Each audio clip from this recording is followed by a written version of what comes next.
রাষ্ট্র একটি সিদ্ধান্ত নিয়েছে 7 কলেজের সমন্বয়ে একটি পূর্ণাঙ্গ স্বায়ত্তশাসিত বিশ্ববিদ্যালয় ঘোষণা দেওয়ার। এই ঘোষণা দেওয়ার ফলে এবং আন্দোলনের শুরুতে ঢাকা বিশ্ববিদ্যালয় প্রশাসনিক কর্মকর্তাদের অবৈধ উপার্জন বন্ধ হয়ে যাবে বলে ওরা আমাদের মানুষই মনে করেন না। আপনারা জানেন গত 5 জানুয়ারি আমরা ওদের অবৈধ ভর্তি অর্থাৎ এক ডিপার্টমেন্টে 350-400 জন ভর্তির যে অবৈধ সিস্টেম, এটার বিরুদ্ধে সাংবাদিক সম্মেলন করে আমরা স্মারকলিপি জমা দিয়েছিলাম গত 5 জানুয়ারি। সেদিন প্রভিসি মামুন আহমেদের কক্ষে যখন আমরা ঢুকি, আমাদের 2 জনকে ঢুকতে দেওয়া হয়েছিল, বাকি সবাইকে বাইরে রেখেছিল। 2 জনকে ঢুকে খুব খারাপ বাজে ব্যবহার করে, ওনার চেহারায় কেমন যেন মানে ভয়ঙ্কর সন্ত্রাসী টাইপের। আজকে আমরা কয়েকদিন পরে 15-20 দিন পরে খোঁজ নিতে গিয়েছিলাম 7 কলেজ থেকে প্রায় 50 জন। এর মধ্যে আবার আমরা ডিন অফিসগুলোতেও স্মারকলিপি দিয়েছি যে সিট সংখ্যা কমাইতে হবে এবং বাকি আরও 5টা দাবি ছিল। পরে যখন প্রভিসি মামুনের খুনি মামুনের দরজার সামনে যাই, উনি বলে 2-3 জন ঢুকতে পারবে। এটা শুনে শিক্ষার্থীরা বলে বা যে কজন মেয়ে ছিল ওরা ভয় পেয়েছিল যে ওই দিনের মতো আবার আচরণ করবে। এই জন্য বলো ভাই না, আমরা সবাই একসাথে ঢুকবো এবং 1 মিনিট কথা বলে বের হয়ে যাব যে কি করেছে এবং ওনারা কিছু না করলে আমরা হয়তো পরবর্তী সিদ্ধান্ত নিব। কিন্তু মামুন প্রভিসি খুনি মামুন, দুশ্চরিত্রা মামুন হঠাৎ করে শিক্ষার্থীদের বলল তোমরা কেন এসেছো। বলা হলো স্যার আপনি তো বিশ্ববিদ্যালয় রূপান্তর কমিটিতে ছিলেন, ওই যে ওই দিন বলছিলাম ওই কর্মসূচি এবং আপনার 7 কলেজ সম্পর্কে সর্বশেষ আপনাদের ভর্তি নিয়ে কী কাজ করে সেটা জানার জন্য এসেছি। আপনি ওই দিন বলেছিলেন যে বিশ্ববিদ্যালয় কমিটিতে আপনি মানে কি বলে আপনার মাথায় নেই এবং আপনি অস্বীকার করেছিলেন সেদিন নেই। এই অস্বীকার কথাটা বলার সাথে সাথে প্রভিসি মামুন তার সিট থেকে উঠে জোরে একটা হুঙ্কার মারে, একদম খুনির মতো মানে কি বলতো ডিপজল নাই বলি, মানে ওইরকম খুনিদের মতো গুন্ডাদের মতো হুঙ্কার মারার পরে মেয়েগুলো হঠাৎ করে চিৎকার দিয়ে ওঠে, মানে ভয় পেয়ে যায়, ভকচুকি ওরা চিৎকার, স্যার এটা কী করলেন আপনি, স্যার আমরা আসি শান্তিপূর্ণভাবে কথা বলতে। ও তখন বলে মাপ চাইতে হবে।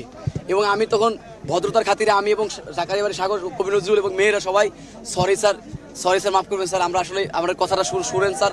তারপর আমরা প্রতিভাবে বিনয়ের সাথে মাপ চাওয়ার পরে ও একটু ঠান্ডা হয়ে না বসে সামনে ঘুরে এসে বলে আমার সাথে কথা এইভাবে করে।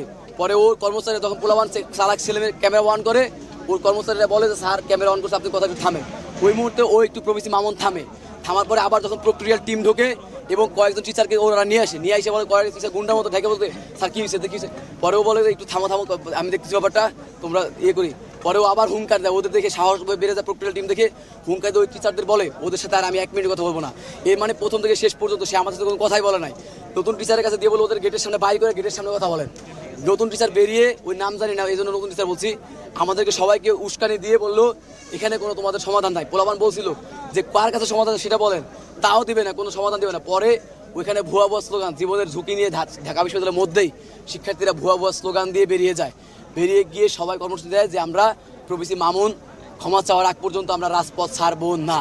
আমরা তখন শান্তিপূর্ণভাবে সায়েন্স ল্যাবে সকাল 5টা থেকে বিকাল 5টা থেকে রাত পর্যন্ত 10টা পর্যন্ত ছিলাম। তাও যখন প্রভিসি মামুন আসেনি, আমাদের অধ্যক্ষ মহোদয় সহ ওসি মহসিন ভাই সবাই ছিল, পুলিশরা, যে ওরা হয়তো আসবে, যোগাযোগ করার চেষ্টা করছিল কিন্তু আসে নাই।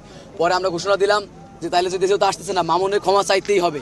তখন আমরা বললাম যে তাহলে আমরা মামুনের বাসা পর্যন্ত যাবো।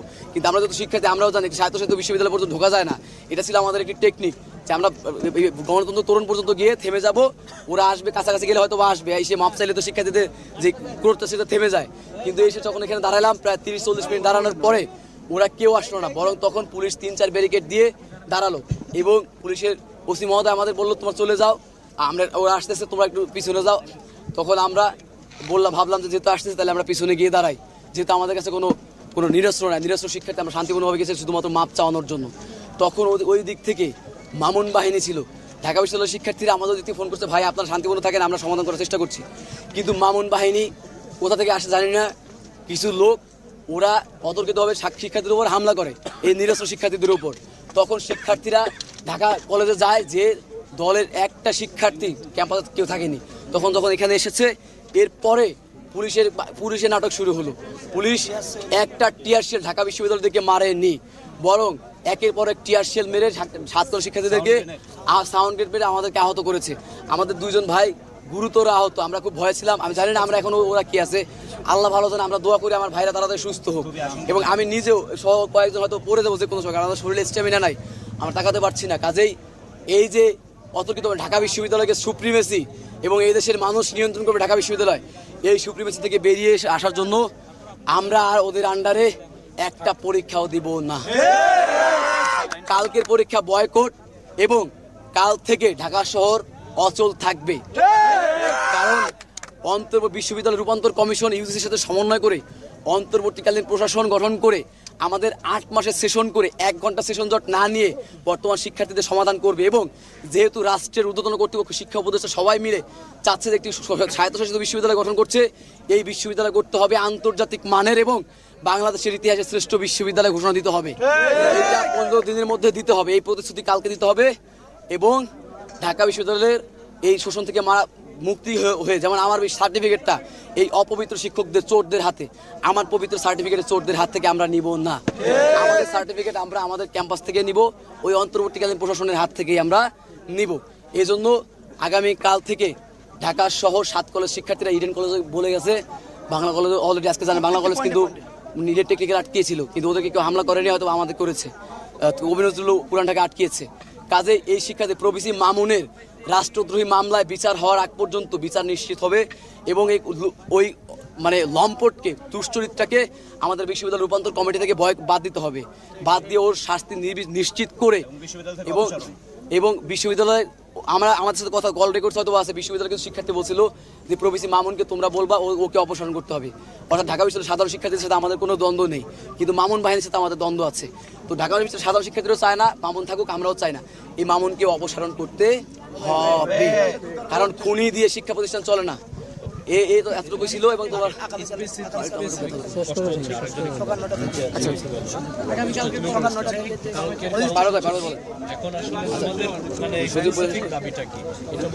আমাদের হচ্ছে আপনার ভাইস চ্যান্সেলর যে মামুন সাহেবের হচ্ছে পদত্যাগ একদম ফাইনালি হচ্ছে, ওনাকে বিশ্ববিদ্যালয় থেকে প্রবিসিকে বিশ্ববিদ্যালয় থেকে আজীবনের জন্য হচ্ছে ঘোষণা হচ্ছে। আর কালকে আমাদের কর্মসূচি হচ্ছে 7 কলেজ মিলিয়ে হচ্ছে সকাল 9টা থেকে আপনার হচ্ছে অনির্দিষ্টকালের জন্য ক্যাম্পাসের সামনের জায়গাগুলো ব্লক, এবং এক্ষেত্রে দলমত নির্বিশেষে এক্ষেত্রে প্রত্যেকটা ক্যাম্পাসে মত নির্বিশেষে সবাই অংশগ্রহণ, স্বতঃস্ফূর্তভাবে সবাই অংশগ্রহণ। এবং আপনি জানেন যে ওরা যেমন বৈষম্য ছাত্র আন্দোলনের লিডিং পর্যায়ে ওরাই, এবং ছাত্রদলের ভাই আছে, ছাত্রদলের নেতৃত্বে তারাও এখানে আসছে, সবাই বলে গেছে কালকে থেকে ক্যাম্পাসের প্রশ্নে কোনো প্রকার রাজনীতি চলবে না, সবাই রাস্তায় নেমে আসবে কালকে থেকে অড়হল ঢাকা শহরে অচল থাকবে। আমাদের এই দেশে যেন আমরা জুলাই বিপ্লব করেছি 5ই আগস্টের পরে, আমরা আজকে পুলিশ বাহিনীকে 5ই আগস্টের এই পুনরাবৃত্তি দেখতে পাচ্ছি। সন্ধ্যা থেকে আমরা শান্তিপূর্ণভাবে সায়েন্স ট্যাব নীলক্ষেত শান্তিপূর্ণভাবে ছিলাম। আমরা যখন এই যে নীলক্ষেতের এই জায়গায় আসার পরে ঢাকা ইউনিভার্সিটি পোলাপান চলে যাওয়ার পরে ওসি পুলিশের ঊর্ধ্বতন কর্মকর্তারা মিটিং করতেছে, বলতেছে যে ঢাকা কলেজের পোলাপানদের উপরে টিয়ার সেল মারো, সাউন্ড গেট মারো এবং রাবার বুলেট মারো, জানি ওরা ছত্রভঙ্গ হয়ে যায়। পুলিশ কেন এসব আচরণ করবে? প্রতিটা ক্ষেত্রে ঢাকা কলেজের উপরে কেন আঘাত করবে? হ্যাঁ, আজকে যে পরিমাণ ঢাকা ইউনিভার্সিটির পোলাপান উচ্ছৃঙ্খল ছিল, মনে হয় যেন এরা সন্ত্রাস পালে, এরা গুপ্ত সংগঠন এবং আরও ছাত্রলীগে ঢাকা ইউনিভার্সিটির যারা ভিতরে আছে, ছাত্রলীগ সন্ত্রাস বাহিনীর মতো আজকে আক্রমণ করছে। আমরা তো খালি হাতে ছিলাম, আমাদের লাঠি সোটা কিছু ছিল না, আমরা হইলো শান্তিপূর্ণভাবে, আমরা চাই না এই অন্তর্বর্তী সরকারের বিরুদ্ধে যাইতে, আমরা চাই অন্তর্বর্তী যে কোনো ক্ষেত্রে সহযোগিতা হবে। পুলিশ কেন আমাদের উপর আক্রমণ করলো? আরেকটা বিষয়, আমাদের এই অন্তর্বর্তী সরকার প্রধান একটা যে সংস্কার কমিশন গঠন, প্রধান সংস্কার কমিশন শিক্ষা, কিন্তু শিক্ষার সংস্কার কমিশন গঠন না করে তারা নানানবিধ সংস্কার কমিশন গঠন করে শিক্ষার ক্ষেত্রে তারা দুর্নীতি, সিন্ডিকেট সব কিছুই বহাল রাখছে। কেন ভাই? আমরা তো আমাদের বাপের অর্থে টাকা দিয়ে তাদেরকে আমরা বেতন ভাতা দিয়ে রাখছি, তারা কেন আমাদের উপরে অত্যাচার করবে, স্বৈরাচার করবে? আপনারা তো সন্ধ্যা থেকে সায়েন্স ল্যাবে শান্তিপূর্ণভাবে আন্দোলন করছিলেন, আপনারা হঠাৎ করে স্বায়ত্তশাসিত একটি বিশ্ববিদ্যালয়ে কেন ঘেরাওয়ের কর্মসূচি দিলেন? না, আমরা ঘেরাও কর্মসূচি দেই না, আমরা কোনো ঘেরাও কর্মসূচি দেইনি এবং আমরা ভিতরেও ঢুকিনি। পুলিশকে বলেছি ভাই আমরা বাইরে আছি, আপনারা জাস্ট প্রভিসি মামুন চোরকে একটু আনেন, 1 মিনিট উনি কথা বলে যাক যে বাবা যা হয়েছে ভুল হয়েছে। কিন্তু প্রভিসির এত ইগো এবং ওই যে কিসের মধ্যে স্বৈরাচার, প্রভিসি স্বৈরাচার, ওইখানে যেমন আচরণ করছে ও এখানে আসবে না, মানে শিক্ষার্থী আমাদেরকে মানুষই মনে করলো না। তখন শিক্ষার্থী অনেক বেশি অ্যাগ্রেসিভ ছিল, তবু আমাদের সিনিয়র ভাইরা বলো তোরা একটু পিছিয়ে যা, নীলক্ষেত পর্যন্ত যা, তাইলে হচ্ছে আমরা মানে ওরা আসতেছে। এটা আমরা বলে পরে আমরা নিরস্ত আমরা সবাই চলে আসছি, নীলক্ষেত দিয়ে আসতেছিলাম, পিছন থেকে আক্রমণ করছে। আমরা স্বায়ত্তশাসিত বিশ্ববিদ্যালয়ের ভিতরে আমরাও বুঝি এটা, আমাদেরও বিবেক আছে যে এখানে যে কেন আমরা হামলা করবো, কেন ইয়ে করবো, আমরা এই ধরনের যাইনি। বরং আমরা তখন এসেছিলাম মাত্র 200-300 শিক্ষার্থী এসেছিলাম, যাতে করে কোনো অপ্রীতিকর ঘটনা না ঘটে, বরঞ্চ একটা মাপ চাওয়া আমরা চলে আসবো এবং 5 দফা দাবি দিই। কিন্তু ওরা অতর্কিত হামলা করার পরে এই ঘটনাগুলো মামুন বাহিনী এবং ওইখান থেকে ভিতর থেকে আমাদেরকে আগামীকালকের কর্মসূচিটা কি? বল। আগামীকালকে কর্মসূচি যদি বলি, আমাদের সকাল 9টা থেকে 7 কলেজের 7টা পয়েন্টে ব্লকের কর্মসূচি চলমান থাকবে অনির্দিষ্টকালের জন্য। 7 কলেজকে অতি দ্রুত সময়ের ভিতরে আন্তর্জাতিক মানের ইউনিভার্সিটি ঘোষণা দিতে হবে এবং ঢাকা ইউনিভার্সিটির অধীনে আর কোনো ধরনের কর্মসূচি, পরীক্ষা কোনো কিছু চলবে না, সবকিছু বয়কট। এবং এখানে ঢাকা ইউনিভার্সিটির শিক্ষার্থী সহ যে সকল পুলিশ বাহিনী 5ই আগস্টের আগের স্বৈরাচারের মতো হামলা চালিয়েছে, আমাদের ভাইদেরকে আহত করেছে, হাসপাতালে ভর্তি করেছে, সেই পুলিশ বাহিনীকে চিহ্নিত করে দ্রুত সময়ের ভিতরে বিচারের আওতায় আনতে হবে। যতদিন পুলিশ বাহিনীর বিচার না হবে, চিহ্নিত না হবে, এই কর্মসূচি চলমান থাকবে। শুধু ভার্সিটি ঘোষণা দিয়ে দিলে আমরা কর্মসূচি প্রত্যাহার করব না। আমাদের ভাইয়ের রক্ত নীলক্ষেতে জড়িয়েছে, সায়েন্স ল্যাবে জড়িয়েছে, এই রক্তের বিচার না হলে এই কর্মসূচি চলমান থাকবে।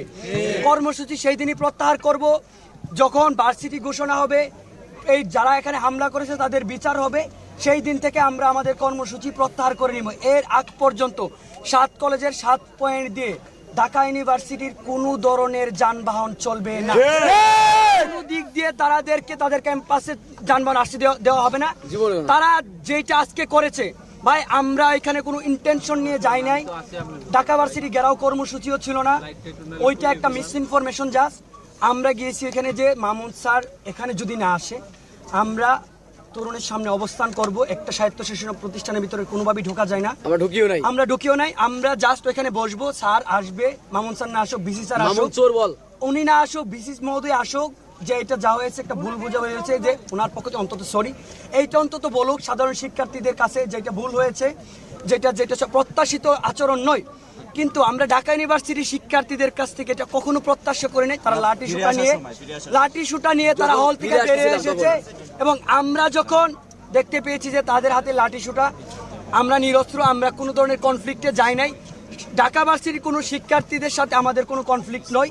যে আচরণ করেছে, এই আচরণ এবং প্রশাসনের বিরুদ্ধে আমাদের অবস্থান ছিল, কিন্তু তারা যেইভাবে লাঠি সুটা নিয়ে অবস্থান করেছিল, তাই আমরা ভেবেছিলাম এখানে একটা কনফ্লিক্ট হবে, তাই আমরা পিছনে চলে আসতে যাচ্ছিলাম, তখন পিছন থেকে ওরা হামলা করেছে। এটা খুবই ন্যাক্কারজনক একটা বিষয় হয়েছে।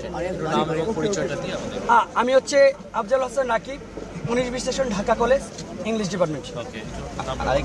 আমি হচ্ছে আব্দুর রহমান, রাষ্ট্রবিজ্ঞান বিভাগ, শিক্ষার্থী, ঢাকা কলেজ এবং বিশ্ববিদ্যালয় আন্দোলনের সম্মুখে আছে যোদ্ধা, সিন্ডিকেটের বিরুদ্ধে।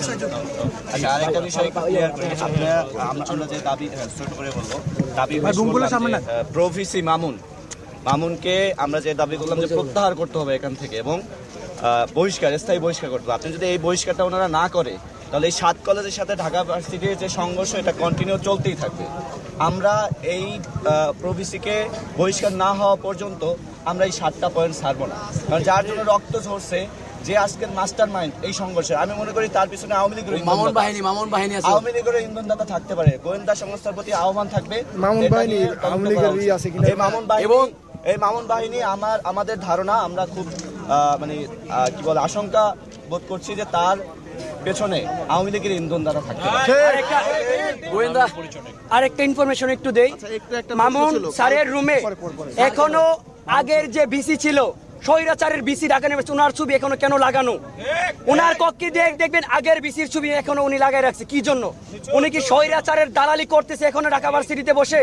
আপনাদের সাংবাদিকদের কাছে আহ্বান থাকবেন, আপনারা এগুলো একটু তদন্ত করবেন, সে এখনো কি স্বৈরাচারে পাচারামি করতেছে কিনা ঢাকা ইউনিভার্সিটিতে। আচ্ছা, একটা কোশ্চেন লাস্ট, কালকে কি শুধু ঢাকা বিশ্ববিদ্যালয়ের গাড়ি বন্ধ রাখবেন আপনারা, নাকি ঢাকা না ব্লকেট 7 পয়েন্ট ব্লকেট কর্মসূচি, কোনো কিছু চলতে দেওয়া হবে না পুরো ঢাকা শহরে 7টা পয়েন্ট ব্লকেট। সড়কে অবরোধ